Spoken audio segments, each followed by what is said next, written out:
One of the very first memories I've got of actually seeing, well, part of an aeroplane even, was quite often on a Sunday morning if my dad was called in for a problem at work. As a little boy, I'd often nag him, I was about 7 or 8, to take me in. But I didn't really see any aeroplanes in real life until I was about 14 or 15 when I joined the Air Training Corps. And we used to go flying in a thing called a Chipmunk from Sandown Airport, which was amazing. I've been in the Scouts before, so one of the options I had as a youngster was to join the Sea Scouts, with the view to then maybe joining the Fleet Air Arm. The very first time I went, very self-conscious as a youngster, and they asked us if we would march up and down, you know, and I couldn't get out of the habit of the same leg going, or the same arm going with the same leg, and I was so embarrassed I never went anymore. So I joined the Air Training Corps instead and joined the RAS. So, but I did learn to march eventually in the Air Force. In the mid-60s when I joined the Air Force, because everybody had long hair, and of course we had to be little kids in the Air Force with short hair and spots, which wasn't a lot of fun. But so, I'm not really. I mean, I joined the Air Force, as I say, people, and I was quite serious because I loved aeroplanes. I didn't join militarily. I mean, if there's any notion of there being a war, I wouldn't have joined. I didn't join for dropping bombs on people. One of the things I thought about doing before I joined the Air Force was to do sales marketing, because it seemed to be that, you know, marketing was the thing all the bright young things were doing. So towards the end of my Air Force career, I was able to go and work or go to Nottingham University.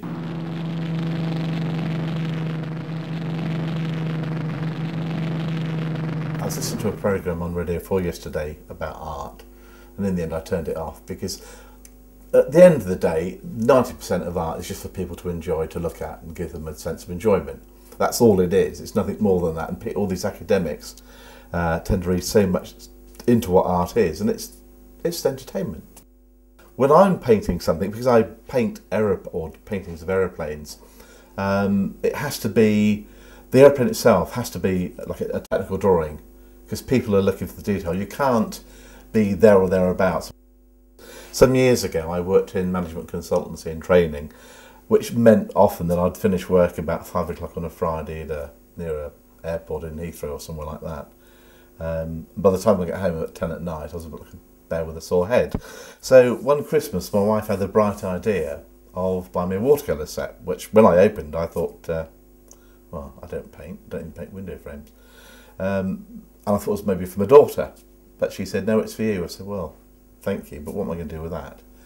And she said, well, when you come from work irritable, rather than having a drink to chill, she said, you can teach yourself to paint. So it was just sheer fluke. Had she not bought me that watercolour set, I'd have walked in here and said, oh, I like these, I wish I could do that.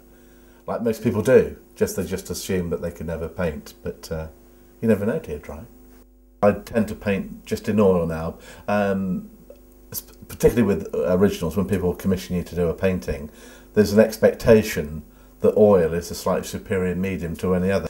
But actually, the most difficult medium to paint in is the one I started, which is watercolour. And the transition I went through was from watercolour to watercolour with a thing called gouache, which gave a bit more body. And then, in fact, there's a painting here. One of my early ones, of a Hawker Hunter, was watercolour with gouache to give it body. But then when I moved finally to oil, I found that very easy. 6 years after I started painting, I was fortunate enough to be asked to do a painting for the official painting for the Red Arrows, and that's the original painting there. It was a significant time, really, in the early days. To be asked to paint for them was quite significant.